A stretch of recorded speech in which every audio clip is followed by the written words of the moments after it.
سلامونه و احترامات مو منئ ښه راغلاست. دا هم د نن ورځې مهم خبرونه. د زابل په شهر صفا ولسوالۍ کې د یوې پوستې عسکر تښتېدلي وسلې او مهمات طالبانو ولجه کړي. د فراه په بکوا ولسوالۍ کې طالبانو تاریخ تیر درمن سوځولي. ننګرهار کې د موټر بم چاودنې له امله د اربکیانو قومندان او 2 ساتونکي وژل شوي. پاکستان په نړیوالو غږ کړی چې چاته د اجازه نه ورکوي چې افغان سوله له خنډونو سره مخ کړي.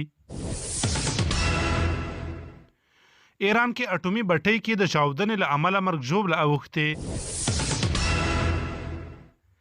د بریتانیا لومړي وزیر اسرائیلو ته په خطاب کې ویلي چې د فلسطیني خاورې له الحاق دې تیر شي. روسیې طالبانو سره د خپلو اړیکو په اړه د نیویارک ټایمز ادعا جعلي بللې او د څېړنې غږ یې کړی دی. د خبرونو پای.